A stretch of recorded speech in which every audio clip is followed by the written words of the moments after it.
या निशा सर्वभूतानां तस्यां जागर्ति संयमी यस्यां जागर्ति भूतानि सा निशा पश्यतो मुनेः। पश्य का मतलब देखना, संयम का मतलब control, self control. Self control कैसे करेंगे? इन आंखों को ही तो कंट्रोल करेंगे, ठीक है, कान को कंट्रोल करेंगे, लेकिन इन सब को कंट्रोल करने के लिए सबसे इजी तरीका क्या है? मन को कृष्ण में लगा देना, अपने आप से बाकी सारी चीजें कंट्रोल में हो जाए, ठीक है। अब मैं बोलूंगी, आप फिर रिपीट करना। जो सब जीवों के लिए रात्रि है, रात्रि को किस वर्ड से कहा गया इसमें श्लोक में? निशा। क्या कहा गया? निशा। निशा के मतलब रात्रि। तो जो सब जीवों के लिए, सर्वभूतानि, उनके लिए जो रात्रि है, ठीक है, वह आत्म संयमी के जागने का समय है। मुझे तो आवाज ही नहीं आ रही है। सब सो रहे हैं कि जाग रहे हैं? मुझे नहीं पता चल रहा है। सब जाग जाओ, ठीक है। बोलो, जो सब जीवों के लिए रात्रि है, वह आत्म संयमी के जागने का समय है। और जो समस्त जीवों के जागने का समय है, वह आत्मनिरीक्षक मुनि के लिए रात्रि है। ठीक है। आत्म का मतलब क्या है? सेल्फ, आत्मा, जो कि हम हैं, सेल्फ। निरीक्षक का मतलब क्या होता है? निरीक्षक का मतलब क्या होता है? देखने वाला, करेक्ट, बहुत ज्यादा ध्यान से देखने वाला, ठीक है। जैसे जब विद्यालय में परीक्षा होती है तो बाहर से निरीक्षक आते हैं, ठीक है, देखने के लिए कि सारी चीजें सुचारू रूप से चल रही हैं कि नहीं चल रही। निरीक्षण करने का मतलब है बहुत ध्यान पूर्वक देखना, उसको कहते हैं निरीक्षण। तो जो आत्म निरीक्षक होते हैं, मतलब वो स्वयं को जानना चाहते हैं कि मैं कौन हूँ, भगवान कौन है, ठीक है, मेरा भगवान के साथ क्या संबंध है, ये पूरी प्रकृति क्या है और कर्म क्या है। जो आत्मनिरीक्षक होते हैं ये 5 विषय पे हमेशा सोचते रहते हैं। क्यों? ये 5 विषय हमको भगवत गीता ही बताती है, क्योंकि भगवत गीता पढ़ करके उन्हें पता चल गया। सांख्य योग जब पढ़ा उन्होंने, तब उन्हें समझ में आ गया कि वो शरीर नहीं है, क्या है? आत्मा है। तो भाई अब आत्मा है तो पता लगाना पड़ेगा किसके अंश है, ठीक है, किसके अंश है। और फिर हमें ये भी पता लगाना पड़ेगा कि जो पूरी चीजें हमको दिख रही है हमारे आसपास, ठीक है, पेड़ दिखते हैं, पशु दिखते हैं, पक्षी दिखते हैं हमें, ठीक है, जल वाले जीव दिखते हैं, और जो वायु वाले हैं जीव, जैसे चिड़िया हैं, वो दिखती हैं। तो हमें और उनमें अंतर क्या है, ये पूरी प्रकृति क्या है। फिर हम क्या सोचते हैं कि हमारा कर्म क्या है। भाई हम आ तो गए, कुछ तो करेंगे ना। हाँ, आंखों से दिखता रहता है, कान से सुनाई दिखता रहता है हमको, नाक से हम सूंघते रहते हैं, हाथ पैर हैं, तो इनसे करना क्या है। तो जो आत्मनिरीक्षक होता है ना, वो हमेशा इस विषय में चिंतन करता रहता है, ठीक है। अब हम तात्पर्य पढ़ते हैं शिला प्रभुपाद का। बुद्धिमान मनुष्यों की 2 श्रेणियां हैं। कौन से मनुष्यों की? बुद्धिमान मनुष्यों की, ठीक है। तो अब हमें पता चलेगा कि बुद्धिमान कौन होते हैं और कौन सी 2 कैटेगरीज होती हैं, कौन सी 2 श्रेणियां। एक श्रेणी के मनुष्य इंद्रिय तृप्ति के लिए भौतिक कार्य करने में निपुण होते हैं। निपुण का मतलब मालूम है? निपुण, निपुण, केपेबल, एक्सपर्ट, निपुण है वो बिल्कुल, ठीक है। कौन से कार्य में? इंद्रिय तृप्ति। ये इंद्रिय क्या है, ये हम लोगों ने बहुत बार पढ़ा है। इंद्रिय इंद्रिय इंद्रिय क्या होती है? इंद्रिय 5 सेंस ऑर्गन्स हैं और 5 वर्किंग ऑर्गन्स हैं। ये हमारी इंद्रियां हैं जिनके द्वारा हम सारे कार्य करते हैं। ठीक है, आंख से हम देखते हैं, कानों से सुनते हैं, नाक से सूंघते हैं, ब्रीथ करते हैं, जीभ से टेस्ट करते हैं और बोलते हैं, स्किन से फील करते हैं, जो चेंजिंग ऑफ सीजन होता है ये फील करते हैं। इसके अलावा हाथ, पैर, मुंह और हमारे बॉडी से जो वेस्ट निकलने का जो रास्ता है वो भी इंद्रिय हैं, वो कर्म इंद्रिय हैं। और ये 5 जो है ज्ञान इंद्रिय। ठीक है, ये इंद्रिय तृप्ति का मतलब क्या होता है? इन इंद्रियों से हम अपने आप को हैप्पी करने की कोशिश करते हैं। पार्क में जाएंगे, वाटर पार्क में जाके एंजॉय करेंगे, चाट वाले के दुकान में जाएंगे, वहां पे हमारी कौन सी इंद्रिय सेटिस्फाई हो रही है? जीभ सेटिस्फाई हो रही है। ठीक है, हम YouTube में देख रहे हैं या मूवी हॉल में जा रहे हैं, वहां हमारी कौन सी इंद्रिय सेटिस्फाई? आईज और ईयर्स सेटिस्फाई हो रही है। ठीक है, अब हम वाटर पार्क में गए तो वहां पे कौन सी इंद्रिय हमारी सेटिस्फाई? आईज, वहां पे सबको देख करके हम भी अपने आप को एंजॉय करने की कोशिश करें। तो जो ये प्रथम श्रेणी के लोग हैं जो इन इंद्रियों के द्वारा, ये इंद्रियां अगर नहीं रहती तो हम क्या अपने आप को एंजॉय करा पाते? दी किसने है इंद्रियां? कृष्ण ने। पावर किसने दी? कृष्ण ने। तो किसके लिए यूज होनी चाहिए? कृष्ण के लिए। करते हैं क्या? नहीं, यही बताया जा रहा है। जो प्रथम श्रेणी के हैं ना, वो अपनी इंद्रियों से अपने आप को हैप्पी करने की कोशिश करते हैं, लेकिन हो क्यों नहीं पाते हैं? कोई बता पाएगा क्यों नहीं हो पाते हैं? वो थोड़ी देर के लिए होता है। ठीक है ना, थोड़ी देर के लिए होता है। और हम किसके अंश हैं भाई? कृष्ण के अंश हैं। जैसे कि हमारे पूरे बॉडी में जो सबसे इम्पोर्टेंट पार्ट होता है, जिसके लिए इतनी रात दिन हर कोई मेहनत करता है, चाहे वो स्टूडेंट हो, चाहे वो जॉब कर रहा हो, ठीक है, चाहे वो कोई गेम्स खेल रहा हो, कुछ भी जो कर रहा है, किसको सेटिस्फाई करने के लिए? खुद को। Very good. हाँ, मन को। ठीक है, मन को। और बताओ, और बताओ। सबसे इम्पोर्टेंट दिखता नहीं है वो हमें, मन तो है ही। और बताइए, और प से स्टार्ट होता है वो, पेट। ठीक है, हरे कृष्णा। पेट जब हमारा सेटिस्फाइड होता है, ठीक है, सारे लोग काम क्यों कर रहे हैं? पेट के लिए काम करते हैं। इतने बच्चे जो पढ़ाई करने जाते हैं स्कूल में, ताकि पढ़ाई अच्छी तरह करें और फिर आगे चल करके उनको बन जाएगा। क्या मतलब? ये तो हम लोग कवर कर करके बोलते हैं। रियल बात बोलो, ताकि हमें कुछ कमा सके। ये होती है असली बात। कमाएंगे क्यों? फिर अपनी मन की इच्छाएं पूरी करेंगे। अभी तो मन में इच्छाएं बहुत सारी है ना, लेकिन हम पूरी कर नहीं पाते हैं। क्यों? हमको मनी चाहिए। ठीक है, तो हम अच्छा खाएंगे, अच्छा पहनेंगे, अच्छे घर में रहेंगे, ये सारी चीजें। ठीक है, और इनमें से भी सबसे इम्पोर्टेंट है पेट, क्योंकि अच्छे कपड़े भी हो गए, अच्छा घर भी हो गया, लेकिन अगर पेट हमारा स्वस्थ नहीं है तो कहाँ हम दौड़ते रहेंगे? डॉक्टर के पास दौड़ते रहेंगे। तो जितना मनी अर्न किया ना हमने, वो सब किसके पास चला जाएगा? डॉक्टर के पास चला जाएगा। ठीक है, तो अगर हमने अपने पेट को स्वस्थ रखा है तो हमारी पूरी बॉडी सुरक्षित रहेगी, स्वस्थ रहेगी और हम सारे काम को कर पाएंगे। उसी तरीके से हम कृष्ण के अंश हैं। अगर हम कृष्ण को हैप्पी करेंगे, ठीक है, तो हम भी खुद ब खुद हैप्पी हो जाएंगे। जैसे जब पेट हमारा स्वस्थ होता है, पूरा शरीर हमारा हेल्दी हो जाता है। कि पेट क्या करता है? उसमें हम भोजन तो डालते हैं। आंखों से हमने भोजन को देखा, लेकिन क्या हम आंखों के ऊपर भोजन को रख देते हैं?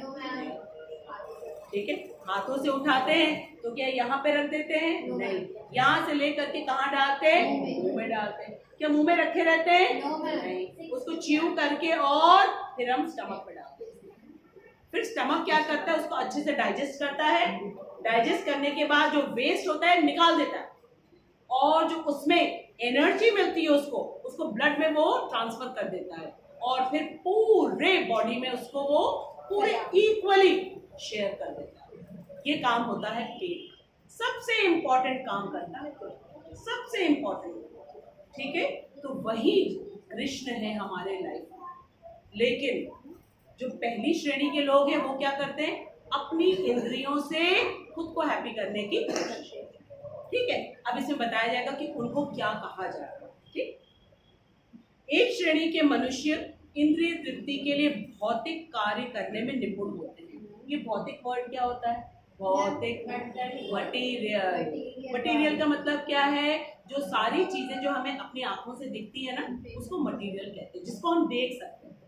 मटीरियल नाउन पढ़ा है ना हम लोगों ने, 5 टाइप्स ऑफ नाउन होते हैं, प्रॉपर नाउन, कॉमन नाउन, ठीक है, फिर कलेक्टिव नाउन, मटीरियल नाउन और एब्स्ट्रैक्ट नाउन। एब्स्ट्रैक्ट नाउन हमें दिखता नहीं है, फील करते हैं, ठीक है, लेकिन मटीरियल नाउन दिखता है। ये मटीरियल है, बॉटल मटीरियल है, ठीक है, ये वॉल मटीरियल है, चेयर मटीरियल है, हर कुछ मटीरियल है।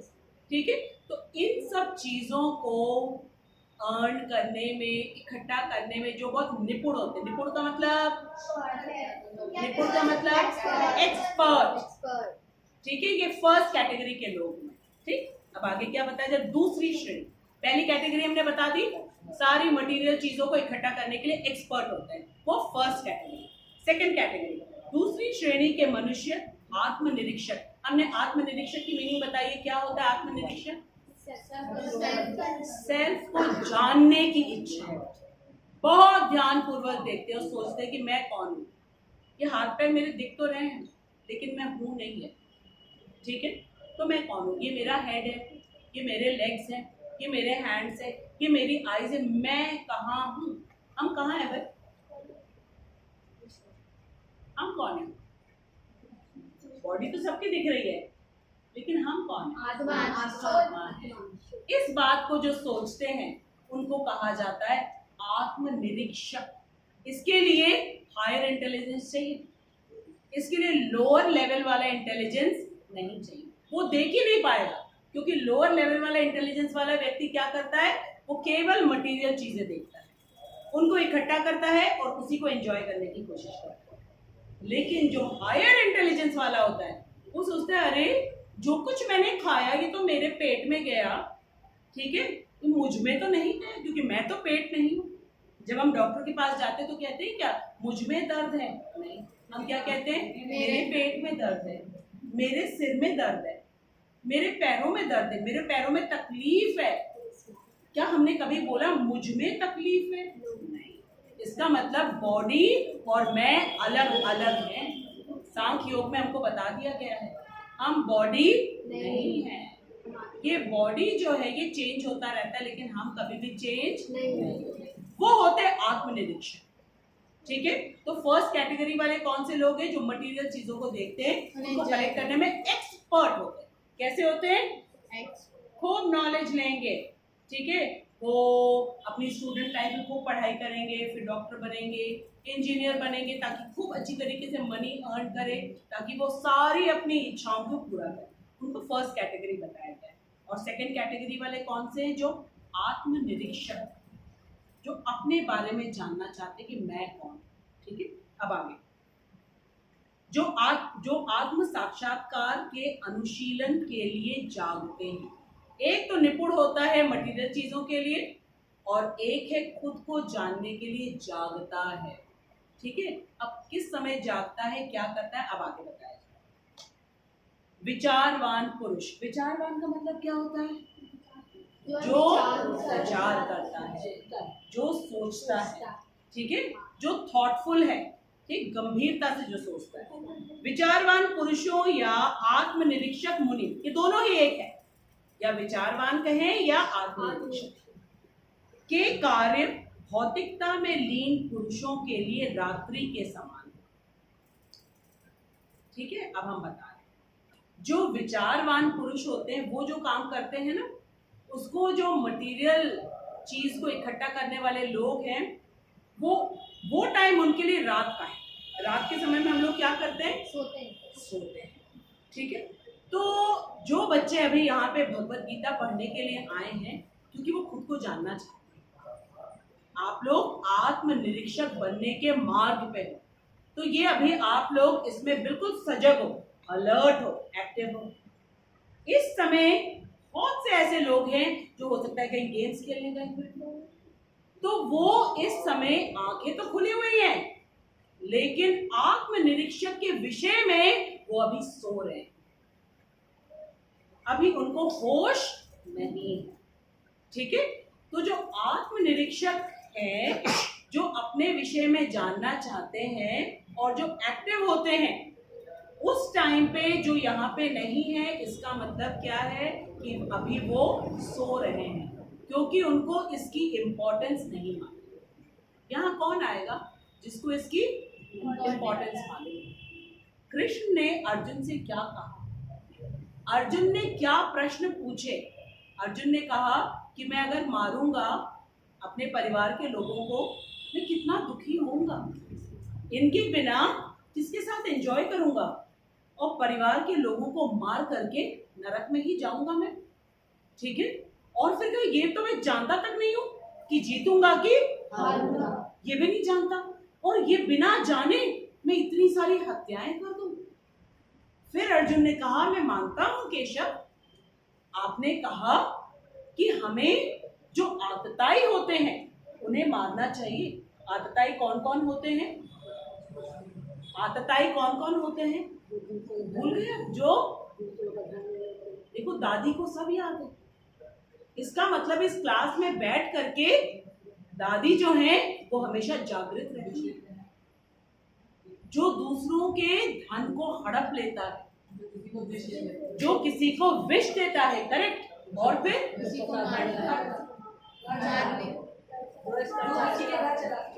किसी का घर जला देता है, और बोलो दूसरे से द्वेष करता है, और बोलो दूसरे की पत्नी का अपहरण कर लेता है, शस्त्रों का प्रयोग करता है, इनको आतताई कहा जाता है। और शास्त्रों में कहा गया है कि आतताइयों को हमको मारना चाहिए। राम जी ने भी जा करके जितने राक्षस थे जो यज्ञ नहीं करने दे रहे थे, सबको मारा कि नहीं मारा? और भगवान ने भी मारा, कृष्ण ने भी मारा, तो इसकी तो परमिशन हमको दी है।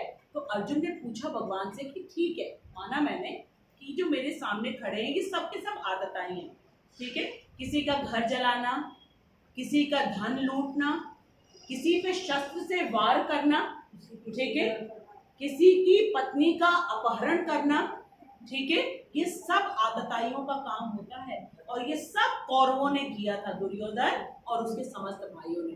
लेकिन अर्जुन ने कहा कि आपने जिन आतताइयों को मारा है, या भगवान राम ने उनके परिवार के लोग नहीं थे। राम ने रावण को मारा, उसके परिवार का था क्या? नहीं। कितना आसान था मारना। कृष्ण ने कंस को मारा था, उसने बताया ना कि अगर मामा होगा ऐसा तो उसको भी मारना पड़ेगा। इसीलिए तो कहा अर्जुन से तुम मारो, क्योंकि कहा कि जिसको तुम अपना रियल स्वरूप मान रहे हो कि हम मार देंगे मार देंगे मार देंगे, वो तो है ही नहीं। रियल स्वरूप क्या है? आत्मा है। रियल स्वरूप आत्मा है। कौन से श्लोक में बताया है? किस श्लोक में बताया कि कुछ नहीं नष्ट कर सकते हैं? न से स्टार्ट होता है, कौन सा है? नैनम छिन्दन्ति रसाणि नैनम दहति पावकः न चैनम क्लेदयन्त्यापो न शोषयति मातरः। बता दिया, कोई नहीं कर सकता। इसको शस्त्र से भी नहीं मारा जा सकता है, अग्नि से जलाया नहीं जा सकता है, जल से गीला नहीं किया जा सकता है, और वायु से इसे उड़ाया नहीं जा सकता, सुखाया नहीं जा सकता है। सब कुछ बताया। क्यों? ताकि अर्जुन आत्मनिरीक्षक बन सके।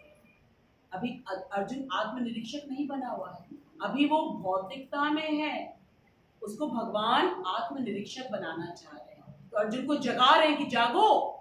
किसके प्रति? तुम्हारे कर्तव्य के प्रति। और हमारा कर्तव्य क्या है? हमको खुद को बचाना है। कैसे बचाएंगे? किस चीज का डर है? ये शरीर की तो मृत्यु हो जाएगी, पक्की बात है, पक्की बात है, ठीक है। इस शरीर कौन कौन से स्टेज से गुजरता है? हम शरीर को इंग्लिश में क्या कहते हैं? बॉडी। क्या कहते हैं? बॉडी। B for birth, बोलो B for bird. ठीक है. O for old age, O for old age. ठीक है. D for disease D for disease. and Y for Yamraj. B for Body. Body, जन्म होगा इसका, ठीक है. फिर O for old age. जैसे ही जन्म हुआ है, जन्म से हम किसकी ओर चलना शुरू करते हैं धीरे धीरे? Old age. ओल्ड एज की ओर चलना, और बर्थडे मनाते रहते हैं. ओल्ड एज की ओर जा रहे हैं और बर्थडे मनाते जा रहे हैं खुश हो करके कि अब हम और ओल्ड हुए हैं. ये तो कहा जाता है how old are you? I am 7 years old. हम या हमारी बॉडी? हमारी बॉडी. हम तो अनंत काल से, जब से कृष्ण तब से, ठीक है. हम तो कृष्ण के बराबर हैं, जब से कृष्ण तब से हम हैं, ठीक है. लेकिन हमारी बॉडी ओल्ड होती जाती है, और जैसे जैसे बॉडी ओल्ड होती जाती है वैसे वैसे क्या आते जाते हैं? क्या आते हैं? डिजीज. D for Disease. और फिर फाइनली क्या होता है? Y for. यमराज. और फिर उसके बाद क्या आएगा? फिर से बी आएगा, फिर से bird. फिर से बर्थ होगा. तो ये बार बार बार बार बार old age, disease, death, Yamraj कितनी बार करोगे? कभी तो अपने रियल स्वरूप में रहो जहाँ पे ये बार बार बर्थ ना हो. और बर्थ के पहले हमको कहाँ रहना होता है? 9 months मदर के वूम्ब में, गर्भ में. और वो भी कैसे? उल्टे उल्टे लटके रहते हैं. पैर ऊपर, सिर नीचे. हाथ कैसे रहते हैं? ऐसे जोड़ करके. ऐसी वाली मुद्रा क्या होती है? प्रार्थना की. किससे प्रार्थना कर रहे हैं? भगवान से. क्या कह रहे हैं? हमको यहाँ से निकालो. हमें यहाँ से निकालिए. ये बहुत गंदी जगह है.